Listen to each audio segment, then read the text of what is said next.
I think this may be the best way I've ever gone about starting any new project.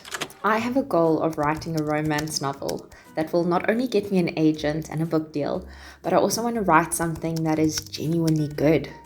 I want to write something that people want to have in their book clubs. I want to write a book that you want to buy as a gift for a friend. My problem is that I have never written a romance novel before. Sure, I've read tons of romance novels, but I'm not arrogant enough to assume that because I'm a pro at reading romance novels, that this equips me to become a pro at writing them. So in this video, I'm doing something I have never tried before. I am bringing prose into my journey way earlier than most people would. And I'll be documenting my experience to see whether my hypothesis is correct and whether bringing prose in early is worth it. I have found these experts using Fiverr, the sponsor of today's video. Fiverr is a wonderful resource that I've used both personally and professionally over the years. I'll share more about how I found expert editors on Fiverr in a second, but first let me explain my controversial approach and why I think I may be onto something. The reason I'm bringing an editor in early is twofold. First, bringing an editor in works. Unless you're one of the rare writers who can craft a flawless manuscript without outside input, an editor seems to be essential. Whether it's an agent giving you feedback or an editor from one of the publishing houses refining your work, some level of editorial guidance seems to be a given in the journey of completing your manuscript to getting a published novel out there. I don't know about you, but I appreciate a fresh set of eyes going over my work. That's because a fresh set of eyes can help us identify the objective feedback that we can't often see in our own work. There's also one of my favorite quotes that says, "This could have been a great book if only the author had been willing to suffer more." Please don't get me wrong, I'm not saying that we should all suffer and not enjoy the writing process, but this is just a reminder that although done is better than perfect, it shouldn't come at the cost of quality. The key seems to be in finding the balance between finishing a book and making it the best that it can be. Since editors play such different roles, my goal is to find a developmental editor. This is somebody who helps shape the overall flow and structure of a story. But I'm in the real early phases of putting my book together, so what I'm looking for is feedback on the structure and the flow of my idea rather than somebody critiquing my entire story. I'm hoping that this approach will give me a sturdy foundation from which I can build a solid story. Now, the second reason I'm switching things up comes from a piece of advice I got from an author that I really admire. She suggested taking a break between writing a book and starting the edits. The most important thing is being able to take a little bit of time away after your first draft, if you can, because when you're so in it and you're kind of so passionate about it and you know it so well, it's very, very hard to edit. At first, I thought this advice only applied when you had finished your entire book. But the more I considered it, the more I realized that the same principle could work for the early stages of an idea. By stepping back before writing my first draft, I can let the concept settle while also gathering feedback from expert editors. This way, when I do sit down to write my first draft, I'm not just going into that first draft with the excitement that I tend to get when I'm starting a new project. I feel like I'll be going in with confidence and clarity that I'm moving in the right direction with the story. In case you're keen to try something like this, I'll share the 4-step approach I took, and I don't think I'm overhyping this when I say I think this may be the best way I've ever gone about starting any new project. Step 1. Capturing the idea. In Big Magic, Liz Gilbert talks about how ideas move from one person to the next. If you don't hold on to them, they'll find someone who will. I didn't want to lose mine, so I started by journaling. At first I wrote paragraphs, letting the idea shape naturally.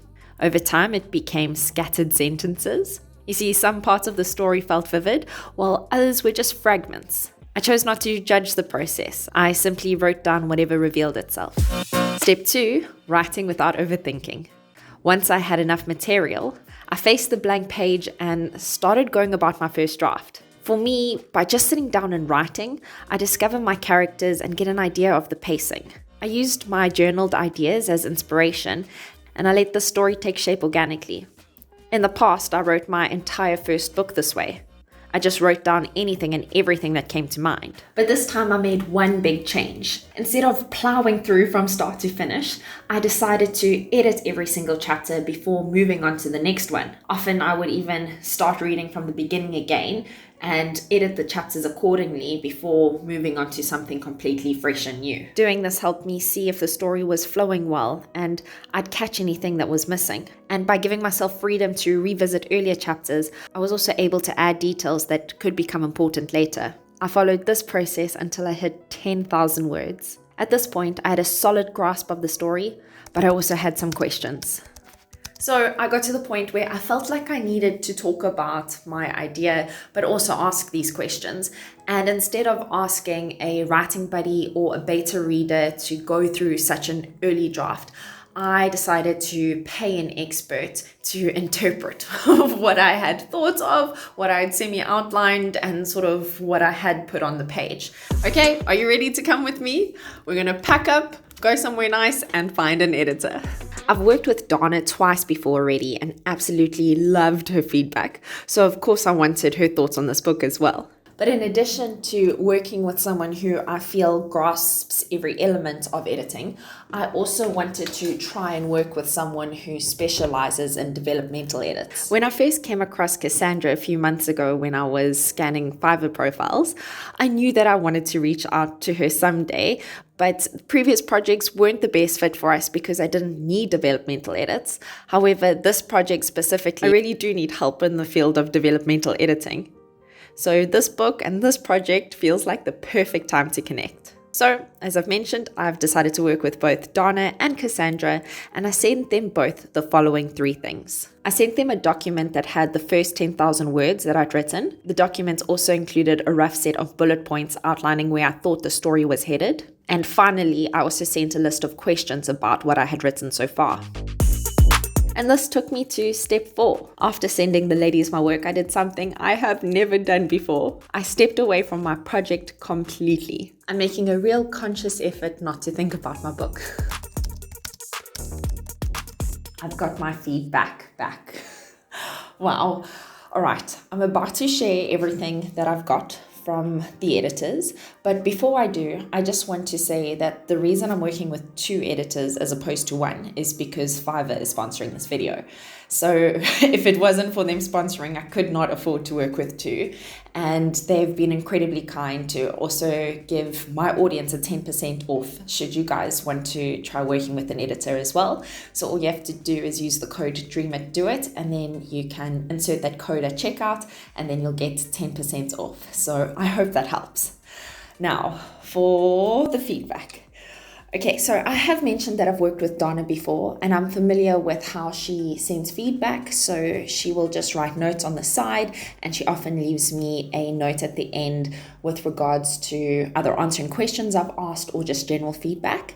And this is my first time working with Cassandra, and she drew up an incredible report that just spoke straight to my story as well as gave some suggestions. And then like Donna, she also makes some comments on the side with regards to my actual story.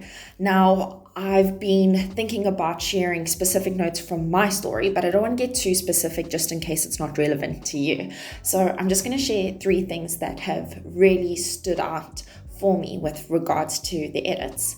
So number 1 is I feel like I have got a masterclass in the art of writing a romance novel. I've mentioned multiple times already that I haven't written a romance novel before. So being able to share what I think a romance novel might look like and then get feedback on what a romance novel actually looks like has been really helpful. And one of the things that I did, or at least tried, is I held back information similar to what you would find in a thriller. And it was nice to have both editors actually point out that this is not really what happens in a romance novel. And so they've both suggested that I include this information earlier on, as it's not something that I need to hide from my reader. Now, the second thing that I'm going to share with you, I know is going to help you out because, oh my word, has it helped me out.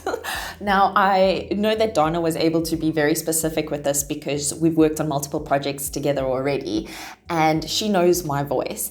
And because of this, she's able to point out where I'm being lazy. And one of the areas that she highlighted was in my character differentiation. So I write every single character, at least in this book, from a different character's perspective. So it will be from my female protagonist's perspective and then my male protagonist's perspective. And what she has encouraged me to do is a bit more work in finding their individual voices. And so I'll just pop up some bullets on the screen now if you want to pause this and take a screenshot of what she suggested I focus on, because I can't wait to dive into this activity. I know it's going to make the next draft of this story so much better. Okay, I know I said I'm only going to give you 3 takeaways, but I'm giving you 4. Bonus one, because Cassandra said 2 things in her report that I am sure will be valuable to anybody watching this. So again, feel free to pause, because the first thing she helped me out with quite a bit was how I approach opening chapters. She was incredibly kind to just give me some bullets to think of and to work through. And I'm so grateful for notes like this because it's actionable. I can look at this and I can actually make a difference in my chapter. So huge thank you for that. And then something else that, she gave so many brilliant notes, same with Donna, I love them both. But something that I really also appreciated from Cassandra was her pointing out that some of my characters' decisions didn't feel sufficiently motivated. So I know this is particularly specific to my story, but it's helpful to have somebody point out the specifics in your story. So just saying why somebody made the decision, or having it be clear enough that they've made that decision, or why there are certain unexplained moments and why there are perhaps some extreme reactions. So this is why I find paying somebody to do this to be so valuable, because this type of insight I would have never come to on my own. And also, I don't want to put my writing friends or my beta readers through this draft of my writing. I just feel it's such a blessing to work with people who do this as their job, because it makes the next draft that I share with my friends or my beta readers something that I'm way more proud of and way more confident in. So a big thank you to both Donna and Cassandra for helping me out with this, and also to Fiverr for sponsoring this video. And again, if you want to try using one of the editors that I mentioned today, you can go into Fiverr, you can search for them, and then when you get to the checkout, you can enter the code DREAMIT into the coupon code, and then you will get 10% off your Fiverr purchase. All right, I hope you found this video valuable. I can't wait to dive into the next version of my story. I'll see you soon with a future update. Take care.